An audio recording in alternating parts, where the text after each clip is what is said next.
Mesdames et messieurs, bonjour ou bonsoir, tout dépend de l'heure à laquelle vous écoutez cette vidéo chez vous. Je m'appelle Michel Biemton, journaliste web camerounais. Merci de faire confiance à cette chaîne YouTube de l'engagement. Bienvenue à ce tout premier numéro de votre émission Entretien. Entretien reçoit ce jour Narcisse Nganchop. Il est camerounais, il est un homme politique. Il est le coordonnateur du mouvement Tout sauf BIA. Il est basé en Turquie où il est réfugié politique. Narcisse Nganchop, bonjour. Bonjour Michel. Alors, comment allez-vous ce matin? Par la grâce de Dieu, je vais bien, merci. Alors, en décembre 2021, vous avez été arrêté par la police turque à la frontière entre la Turquie et la Bulgarie. Qu'est-ce qui s'est exactement passé ce jour-là? J'oserais rappeler que j'arrive en République de Turquie en septembre 2020 où j'applique pour une demande de protection internationale. Vu le problème que j'ai avec le gouvernement camerounais, j'ai été reçu en Turquie, j'ai eu ma protection internationale et voilà, normalement c'est pour 6 mois ou 8 mois, mais il savait qu'après plus d'un an et demi, étant impatient et ne voyant pas le bout du tunnel, j'ai décidé de quitter contre ma volonté illégalement la République de Turquie pour l'Union européenne ou l'espace Schengen où je pouvais avoir un document de voyage et surtout participer au mouvement de la diaspora qui lutte contre la dictature camerounaise et contre la passation du pouvoir de Guiragué au Cameroun. Donc, c'est comme ça que j'ai été interpellé à la frontière turco-bulgarie au moment où j'ai décidé de quitter la République turque et j'étais plein de détention et on m'a notifié ma déportation. Alors, vous êtes donc sorti de prison. Racontez-nous un peu les circonstances de votre libération ainsi que les conditions de votre détention dans cette prison d'Erdin en Turquie, qui est une prison pour migrants. En réalité, la détention n'a jamais été une bonne chose. La détention n'a jamais été une bonne chose lorsqu'on est privé de liberté. D'ailleurs, j'ai fait un début d'AVC. Si vous observez bien mon visage, pour vous qui me connaissez, Michel Bienton, vous constateriez qu'au niveau de l'expression, il y a une légère déformation. Observez bien au niveau d'elle. Vous allez vous rendre compte. C'est un début d'AVC que j'ai eu au camp de détention de RDN. Mais néanmoins, ma priorité, c'était de me battre pour ne pas être renvoyé vers la dictature du régime BIA parce que nous connaissons tous que si j'étais retourné au Cameroun, j'aurais été soit assassiné, soit des conditions de prison qui auraient précipité ma mort dans tous les cas. Donc, nous nous sommes battus avec mon avocate, Maître Sevda God, qui est une brillante avocate au bureau de Paris et au barreau de Paris et au barreau d'Istanbul, que je voudrais remercier ici d'ailleurs. Nous nous sommes battus et elle a fait opposition de cette décision d'expulsion devant le juge administratif. Après 3 mois, ça a été une bataille judiciaire longue. Après 3 mois, le juge administratif a rendu sa décision définitive selon laquelle, dans sa conclusion, je ne pouvais faire l'objet de renvoi aux frontières turques, non seulement vers le Cameroun, mais vers l'Afrique. Donc voilà, ça a été difficile. D'ailleurs, je voudrais rappeler que l'ambassade du Cameroun en Turquie est venue auprès du centre de détention de Ardini pour demander que je sois mis à leur disposition et qu'ils devraient s'assurer, ils devaient prendre en charge les frais de rapatriement au Cameroun. Malheureusement pour eux, étant donné qu'il y avait une décision il y avait une procédure judiciaire, ça ne pouvait pas se faire et la décision de justice est tombée au bon moment. Voilà. Ces autorités de l'ambassade du Cameroun en Turquie pensaient, croyaient qu'on était au Nigeria où ils ont réussi à kidnapper et puis renvoyer Ayoub Tabé et son cabinet au Cameroun. Voilà, ils ont cru. Vous savez, les dictatures, on dit le chien ne choisit pas la manière de s'asseoir. Voyez-vous, même si nous étions dans des pays, dans d'autres pays, ils auraient essayé. C'est comme cela que fonctionnent les dictatures. Alors, on leur a rappelé qu'ici, le judiciaire est indépendant. Dans quelles conditions est-ce que vous vivez en Turquie maintenant que vous êtes un homme libre? Oh, je vis pratiquement dans les mêmes conditions que depuis que je suis arrivé en Turquie. Vous savez, notre priorité, ou je dirais ma priorité, je pense, je me soucie beaucoup plus euh, euh, à nos compatriotes qui sont au pays parce que je suis conscient des difficultés du quotidien de nos compatriotes parce que pour nous, on a dépassé le niveau des besoins du quotidien. On n'a plus ce problème des besoins du quotidien. Mais depuis un certain temps, puisque j'avais créé une société au Sénégal qui s'appelle Transatlantique Dakar, c'est sans publicité, et cette société fait dans l'import-export, transport et logistique, et dans le conseil en immigration. Donc, ayant constaté que sur les réseaux sociaux, on peut euh, ouvrir des comptes sur les réseaux sociaux et travailler à partir des réseaux sociaux à défaut d'avoir un bureau physique quelque part. Donc, ce qui fait que sur les réseaux sociaux, je m'occupe en donnant des conseils en immigration, en aidant des personnes qui veulent appliquer pour certains visas, que ce soit des visas en ligne, tout simplement des visas Travail Canada, par exemple, comme j'ai des contacts avec quelques entreprises canadiennes qui recrutent à l'étranger. Donc voilà, j'essaie de donner des conseils et ça me permet de pouvoir m'occuper et de pouvoir vivre tranquillement. Alors, je vous ai présenté en ce début d'émission comme un homme politique. Vous avez battu campagne auprès de Maurice Kamto lors de la présidentielle de 2018. Vous avez participé à des manifestations des Camerounais de la diaspora qui revendiquaient la victoire de Maurice Kamto à cette élection présidentielle de 2018, qui criait qui disait non au hold-up électoral. Alors, en 2020, Maurice Kamto a décidé de ne pas prendre part au double scrutin législatif et municipal de 2020. Et lors de son récent meeting du côté de Nkonsamba, c'était le 8 octobre dernier, si je ne m'abuse, Maurice Kamto a annoncé que son parti prendra part aux élections de 2025. Qu'est-ce que cela vous inspire en tant que quelqu'un qui a participé à la campagne de Maurice Kamto lors de la présidentielle de 2018? Voilà, je voudrais dire ici que je ne regrette pas avoir apporté mon soutien au professeur Maurice Kamto en 2018. La preuve en est, il faut le reconnaître, il fut le vainqueur de l'élection présidentielle en 2018. Malheureusement, fort est de constater avec le temps que le professeur Maurice Kamto, qui est un immense juriste incontestable au niveau de la communauté internationale, n'est pas aussi fin politicien qu'il est juriste. Comme disait quelqu'un, on ne peut pas avoir de la maîtrise dans tous les domaines. Hélas, le professeur Maurice Kamto n'a pas une bonne connaissance des questions politiques ou des affaires, sur les questions politiques, je dirais. Le professeur Maurice Kamto l'a prouvé la première fois, c'est après les résultats de l'élection présidentielle, l'occasion qu'il a manqué de prendre le pouvoir parce qu'il était le vainqueur. Il n'a pas eu le courage nécessaire pour aller à la confrontation face à la tyrannie du régime de M. Ça, c'est une chose.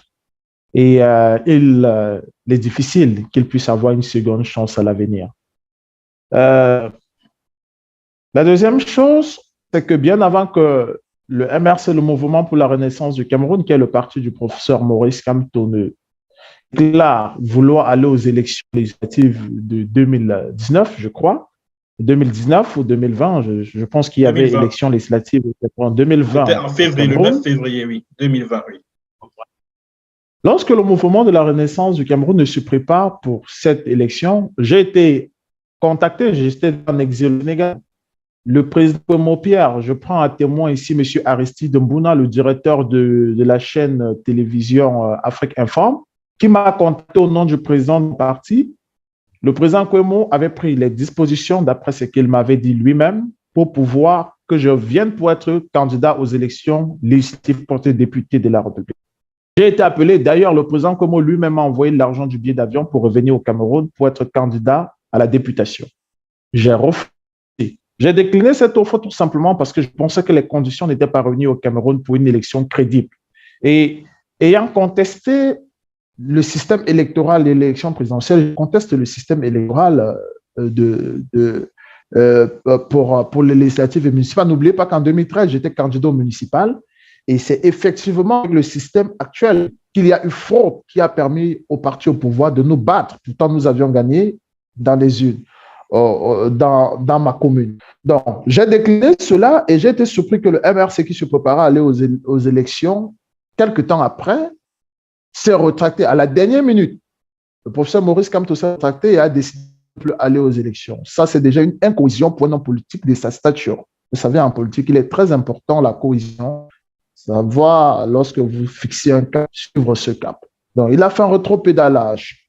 Ça peut arriver. Nous avons plusieurs fois écouté le professeur Maurice Kamto dans ses déclarations qui disait qu'il ne peut y avoir aucune élection au Cameroun sans modification du système électoral. Un consensus pour la modification du système électoral. L'entendre dit qu'il ira à l'élection présidentielle. Maintenant, vous savez, on ne peut pas lire dans les boules de cristal et on ne peut pas définir une pensée à l'avance. Peut-être que la déclaration qu'il ira aux élections présidentielles. Peut-être que derrière cette déclaration se cache autre chose. Parce que je vois le professeur Maurice Kamto, même s'il allait aux élections, parce que si vous allez aux élections, avec le système électoral, vous avez pour obligation d'accepter les résultats sortis de l'urne. C'est ce qu'on appelle la force de la légalité. Une fois qu'une institution légale a reconnu la victoire, vous avez l'obligation de vous soumettre à cette légalité. Si vous voulez contester. Mais lors du meeting de Nkonsamba, Maurice Kamto a annoncé que son parti va remporter toutes ces élections. Quelles sont les chances de Maurice Kamto, justement, de remporter ces élections ou l'une des élections qui sont prévues en 2025? Déjà, vous devez savoir, gagner les élections et être proclamé vainqueur, il y a une grande différence. Oui, surtout que Elections Cameroun et le Conseil constitutionnel sont à la solde du dictateur Paul Biya. Tout à fait, nul doute. Le professeur Maurice Kamto est l'homme politique le plus populaire actuellement. Il faut le reconnaître. Gagner l'élection présidentielle, c'est une chose. Mais être proclamé vainqueur, c'est une autre chose. Et lorsque vous avez accepté d'aller aux élections pour une deuxième fois. Et je vais vous dire que la force que le MRC ou bien les soutiens du professeur Maurice Kamto en 2018 ne seront pas les mêmes à la future élection présidentielle. Parce que beaucoup de personnes ont compris qu'ils n'avaient pas le courage nécessaire pour faire face au régime et se sont découragés. Je vais prendre pour exemple, lorsque le professeur Maurice Kamto lance un appel à la collecte des fonds, sans donner les raisons, j'ai beaucoup de personnes qui m'ont appelé plus tard en disant nous avons voté pour cette histoire parce qu'on pensait que c'était l'argent pour mobiliser par exemple les armes et aller à une confrontation face au régime de M. Biya. C'est lorsque les gens ont commencé à dire qu'on leur a fait savoir qu'au fait, c'était un fonds Covid parce que dans la première déclaration, on n'avait pas donné les raisons. On avait lancé un appel pour une mobilisation. C'est après qu'on nous a dit que c'était un fonds Covid. Donc les gens ont dit off. Donc nous avons cotisé l'argent pour acheter les gels hydroalcooliques et puis tout ça. Anyway. Donc, vous comprenez qu'il n'y a plus ces mêmes soutiens. Et il sera difficile pour lui, non seulement de gagner une élection au Cameroun à l'avenir, de deux, s'il arrivait qu'il gagne, de pouvoir revendiquer sa victoire. Donc, pour moi, je pense que c'est une erreur grave de faire cette déclaration. Je pense que le professeur Maurice Kamto devait rester sous une logique, à savoir la modification du système électoral. Mais maintenant, c'est une politique. Attention. Nous avons vu M. Alassane Ouattara en Côte d'Ivoire. Je ne voudrais pas faire une comparaison. Si le professeur Maurice Kamto juge que désormais il s'est préparé et qu'il a les capacités de contester une élection, mais bien sûr, il a le droit d'y aller. Avec un homme politique et nous ne pouvions pas voir. Ouais, en principe, un homme politique dans le sens propre ne fait pas des déclarations en l'air. C'est-à-dire que lorsqu'il fait des déclarations, c'est-à-dire qu'il s'appuie sur un nombre d'éléments pour faire des déclarations. Mais Narcisse, il y a quand même que la chose ne semble pas aussi aisée qu'on puisse le penser, puisque Maurice Kamto n'a pas d'élu, que ce soit dans les conseils municipaux, que ce soit dans les conseils régionaux, que ce soit au Parlement. Et selon la loi électorale, pour que son parti puisse investir un candidat pour la présidentielle de 2025, il lui faut avoir des élus. Au cas où il n'en a pas, il faut qu'il réunisse 300 signatures à raison de 30 signatures par région. Comment pourra-t-il remplir ces conditions? Non, vous savez, nous sommes en politique. En politique, tout est possible, mon cher Michel. Tout est possible en politique. Il y a des deals qui se font. Il y a ce qu'on appelle des coalitions de circonstances. Donc, ça, ce n'est pas un problème. Il peut être candidat. Il faut que les gens le sachent. Ce n'est pas une question du MRC, c'est une question de Maurice Kamto. Et justement, parlant de coalition, on parle de plus en plus d'une possible alliance entre le MRC et votre parti, l'UMS, en vue de l'investiture d'un candidat pour la présidentielle de 2025. Est-ce que vous en avez entendu parler? Il y a de cela encore une semaine, j'ai eu un échange avec le président de mon parti politique, le président Kwemo Pierre. Je pense qu'aujourd'hui, nous sommes le 21 octobre. Il y a de cela une semaine, il devrait normalement faire escale à Istanbul pour avoir un entretien avec moi parce qu'il devait se rendre aux États-Unis. Et nous avons échangé pendant plusieurs longues heures. Et il était toujours question que nous puissions voir dans quel cadre je pourrais retourner pour assumer mes responsabilités au sein du parti, la réorganisation du parti. Et surtout, il me rappelait que j'ai une place très importante dans le Vouri pour pouvoir m'exprimer sur les questions politiques de notre pays. Mais en aucun moment, nous n'avions évoqué le cadre de coalition avec le MRC. Et je ne pense pas que l'Union des mouvements socialistes, qui est le parti politique auquel j'appartiens, puisse faire une alliance avec le professeur Maurice Kamto, que je ne sois informé. En ce qui me concerne personnellement, le président de mon parti politique, l'honorable Kwemo Pierre, le sait, je suis opposé à toute élection au Cameroun sans modification du système électoral. Je ne suis pas de l'âge du président Kwemo Pierre, je ne suis pas de l'âge du professeur Maurice Kamto, je suis la jeunesse. C'est-à-dire que nous aspirons à autre chose. Alors, pour moi, je n'ai probablement pas la même vision que ces personnes. Peut-être que si communication entre les présidents, parce qu'il faut reconnaître que c'est peut-être le président du MRC et le président de l'UMS. Au moment où j'aurai l'information à mon niveau, je vous tiendrai informé et effectivement, je ferai savoir ma position au président de l'UMS. Je serai bien évidemment contre si seulement on acceptait d'aller aux élections sous le système électoral actuel. Mais si une probable coalition est possible pour une revendication, comme ils le font déjà dans cette coalition de certains partis de l'opposition pour revendiquer l'application du système électoral, bien sûr, je soutiendrai cela. Je soutiendrai cela. Vous savez, on est plus fort unis. Mais pour le moment, je n'ai aucune information. C'est un rapprochement entre MRC, Mouvement pour la Renaissance du Cameroun, du professeur Maurice Kamto, et mon parti politique, l'Union des mouvements socialistes.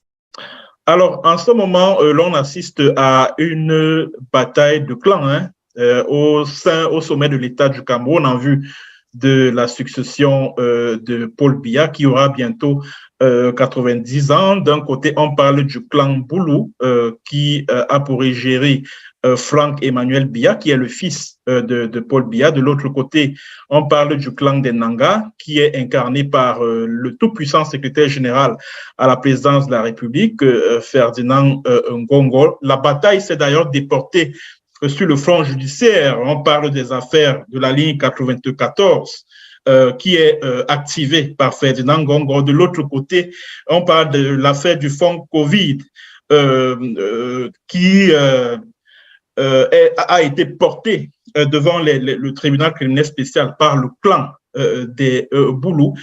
Est-ce que vous croyez en une transmission du pouvoir de gré à gré au Cameroun? Est-ce qu'on s'achemine vers le scénario gabonais, togolais ou congolais au Cameroun, cette transmission du pouvoir de père en fils? Bien évidemment, c'est une réalité au Cameroun. Nous nous acheminons lentement, mais sûrement vers une succession de gré à gré, une passation de pouvoir de gré à gré et une succession monarchique au Cameroun. C'est depuis 2011 et avant 2009, c'est-à-dire qu'à partir du moment où le clan de M. Biya a décidé de neutraliser M. Mafami Doumbouya, qui était un potentiel candidat, c'était pour une préparation d'une succession de gré à gré et surtout d'une monarchie au Cameroun. Et à partir de 2011-2012, les bases, c'est-à-dire que ils ont commencé à prendre des dispositions pour ce cérémonial qui se prépare à la tête du Cameroun. Néanmoins, nous observons, nous autres acteurs en politique de l'opposition, nous observons des guerres, des clans entre les Nangas, qui sont du centre, qui appartiennent à la région de la première dame actuelle, Madame Chantal Biya, avec le tout-puissant Ferdinand Ngongor, qui aujourd'hui ayant délégation de signature et puis a carrément rang de vice-président de la République du Cameroun, prétend que c'est le tour des fils du sang à prendre le pouvoir. N'oublions pas que M. Ferdinand Ngongor est quand même soutenu par l'élite du centre, que ce soit les Zundu, que ce soit les Zitoun, bref, l'élite du centre, qui ont toujours pensé, parce qu'en 97, lorsque M. Titus Edzoa est neutralisé par Edgar Bengo, qui à l'époque était préfet de Vouri, c'est parce que Titus Edzoa, en tant que fils du centre, pensait que eux, les enfants du centre, peuvent prendre le pouvoir. Et il a été neutralisé par les Boulous. Donc aujourd'hui, qu'ils ont la chance d'avoir leur fils au secrétariat général de la présidence de la République, c'est pour eux l'occasion de prendre leur revanche sur les fils, sur les gens du Sud, les Boulous. Alors, le plus grand des Boulous a été neutralisé, Edgar Alain Mbengo, mais toujours est-il qu'il reste un autre, même s'il n'a pas la carrure de M. Mbengo, qui est lui, Paul Motazeux, qui est l'obstacle. Oui. Qui est l'obstacle, parce que ceux comme les Jacques Famdongo, dont je connais parfaitement, ce sont des soumis, c'est-à-dire qu'ils ont accepté, même s'ils peuvent jouer un double rôle, mais ils se sont soumis à M. Ferdinand Ngongor. Sauf que dans ce cas où M. Ferdinand Ngongor a placé les fils du centre au sein de l'appareil militaire du pays, les Boulous se sont préparés depuis, parce que les Boulous sont aux affaires depuis. Et je peux vous le dire, sans doute, que M. Ferdinand Ngongor sortira perdant de ce combat. Et surtout que Franck Biya a le soutien de Paris, parce que selon Jeune Afrique, il aurait été reçu au palais de l'Élysée par Emmanuel Macron.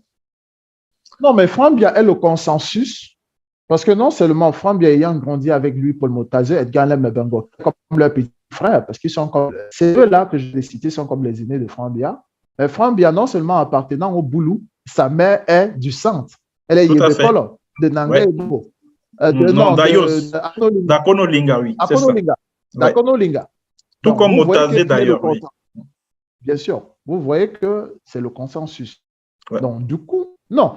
Il faut dire que Motazeux étant le neveu de Madame Jeanne-Irène Biya, de feu Jeanne-Irène Biya, mais il se considère beaucoup plus comme Boulou, parce qu'il a grandi avec l'élite Boulou, il a grandi au milieu des Boulous. Tout à fait. Donc, ce qui fait que Ferdinand Ngongor, qui est ce Nanga, tout simplement parce qu'il profite de la présence de Madame Biya au pouvoir. Et n'oubliez pas que Biya est conscient des derniers moments qu'il passe autour de à un moment donné, il sait qu'il a un choix à faire et le seul choix qu'il pourra faire, ça sera Front Biya. D'accord. Alors, Donc, justement, voilà. Sauf que là, nous parlons de leur guerre. Ceux qui sont au sein du pouvoir, le peuple camerounais n'a pas dit son dernier mot. Nous n'avons pas dit notre dernier mot. Nous allons nous inviter à la fête. Et c'est là où les choses seront intéressantes parce que nous n'allons pas laisser ce règne chaotique se perpétuer. Et d'où vient notre responsabilité? À savoir qu'au Cameroun, il y a deux options. Soit le régime criminel du dictateur écoute la communauté internationale et organise des élections transparentes avec un consensus et un système électoral consensuel, soit le rapport de force militaire. D'ailleurs, vous savez que pour moi, personnellement, je me prépare pour un rapport de force militaire face au régime de M. Biya. Ah bon? Parce que moi, soit nous engageons un rapport de force militaire pour récupérer notre souveraineté et donner au peuple camerounais des institutions fortes.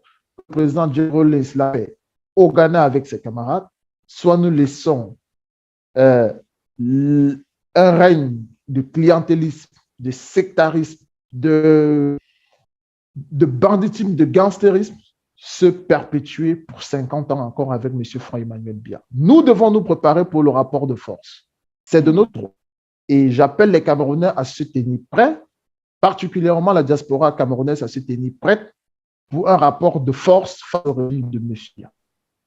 Alors, vous estimez que Paul Biya ne pourra, le régime de Paul Biya ne peut tomber que par la force, ne peut être renversé que par la force. Alors, quels sont les liens que vous avez? Parlez-nous de vos liens avec le mouvement pour la libération du Cameroun, ce mouvement rebelle qui a émergé dans la partie septentrionale du pays. C'était en décembre 2020. Alors, où en êtes-vous avec vos rapports avec ce mouvement rebelle? Alors, il faut dire que je crée le mouvement pour la libération du Cameroun dans l'optique de rechercher les moyens de financement pour engager une résistance militaire face au régime du dictateur Paul Biya. Je l'assume. Ouais. C'est de mon nom. Parce que dans mon pays, il n'y a pas une démocratie. Je ne prends pas les armes contre le peuple camerounais, mais nous devons prendre des armes contre une dictature qu'il y a au Cameroun. Ouais. Alors, lorsque je lance le mouvement populaire pour la libération du Cameroun, c'est pour inviter tous ceux qui peuvent soutenir le peuple souverain camerounais à se joindre à ma personne pour que nous puissions réfléchir sur les moyens conséquents pour faire face au régime du dictateur Biya et renverser ce régime que je juge illégitime dans notre pays. Tout à fait. C'est comme ça que je suis contacté dans mon Facebook par des jeunes militaires camerounais qui sont à l'extrême nord et qui me disent qu'ils apprécient ce que je fais et qu'ils adorent le nom du mouvement que j'ai créé. C'est comme cela que nous entrons en contact. Il y a beaucoup d'autres au Nigeria et puis ils ne sont pas seulement à l'extrême nord, au nord, dans l'Adamawa, à l'est. Donc, et parmi ces gars, beaucoup sont des jeunes soldats qui avaient été recrutés par le feu camarade capitaine Guérandim Bara, parce qu'il faut dire qu'à l'époque, lorsque les attaques commencent au Cameroun, il ne s'agit pas de Boko Haram. C'était le capitaine Guérandim Bara qui était en train de revenir dans son pays pour chasser le régime de M. Biya. Malheureusement, lorsque le capitaine Guérandim Bara a été assassiné, M. Aboubakar Shekawa, qui avait fait de la sous-traitance parce qu'il avait mis beaucoup d'hommes à la disposition de Guérandim Bara, a récupéré ces hommes et commence à avoir des prétentions de créer un État islamique. Et c'est comme cela que plus tard, c'est devenu cette affaire de Boko Haram. Mais au départ, il s'agissait de Guérandim Bara. Donc, la plupart de ces hommes sont des hommes du capitaine camarade Guérandim Bara. Et effectivement, le projet reste en étude. Nous attendons voir s'il y a des personnes qui peuvent nous soutenir. Évidemment, nous avons deux options pour le Cameroun, soit une alternance démocratique dans un système consensuel accepté par tous, soit nous trouverons des moyens. Nous ferons le pacte avec le diable si nécessaire, mais nous devons renverser le régime de M. Biya au Cameroun. OK. Alors, nous allons terminer cette interview avec la crise anglophone qui dure et perdure.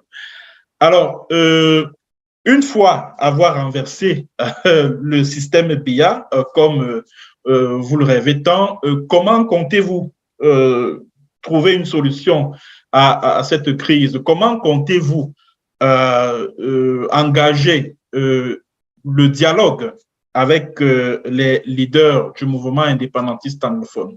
Bref, comment comptez-vous trouver une solution à ce problème anglophone? Pour moi, personnellement, je voudrais rappeler que si jamais, par la grâce des dieux et des ancêtres, Omobé et tous ses camarades nous donnaient leur force pour renverser le régime de M. Biya, il n'est pas question pour nous de nous installer au pouvoir. Je n'ai pas un amour du pouvoir. Je suis quelqu'un qui achète sa liberté et je tiens à ma liberté. D'ailleurs, je pense que si je devrais prendre un exemple, je prendrais celui du président Jerry Rawlings. Et pour revenir sur la question de la crise au Cameroun anglophone, au Cameroun occidental, je pense que la première chose, le premier acte à faire, c'est de revenir d'abord au Cameroun fédéral, c'est-à-dire la forme réelle de notre pays. Parce que l'État unitaire dont nous vivons depuis est un fait État, en réalité, n'est pas un État légal. Le Cameroun est un État fédéral et à partir du moment où nous revenons à la fédération du Cameroun, c'est-à-dire que nous reconnaissons que le Cameroun occidental, c'est-à-dire que le Southern Cameroun est une partie souveraine qui a accepté de nous rejoindre en toute, sans obligation. Et une fois que nous revenons dans la fédération, je pense que le rôle du conseil de transition qui sera sur pied après le renversement du régime de M. Biya, c'est d'organiser des élections sérieuses, consensuelles et surtout sensibiliser nos compatriotes pour que nous puissions donner la chance à un de nos frères anglophones de conduire aux destinées de la République fédérale du Cameroun. Ce n'est que par cela que nous pourrons rassurer nos frères du South Cameroun, du Cameroun occidental, que nous pouvions vivre ensemble dans l'égalité et la justice. En donnant la possibilité à un fils du Cameroun occidental à diriger le Cameroun fédéral et surtout à respecter scrupuleusement la constitution du Cameroun fédéral, que chaque partie du Cameroun puisse s'auto-gérer. Je pense que si nous avions respecté la constitution de 61, non seulement le Cameroun serait un État prospère, mais aussi il n'y aurait pas eu tout ce problème de volonté de sécession qu'il y a. Donc, la première chose, c'est venir au Cameroun fédéral et ensuite organiser des élections. Tout à fait, ça sera peut-être un point de vue, mais nous devons laisser les unes décider, permettre pour moi à un fils du Cameroun anglophone de diriger la destinée de notre pays.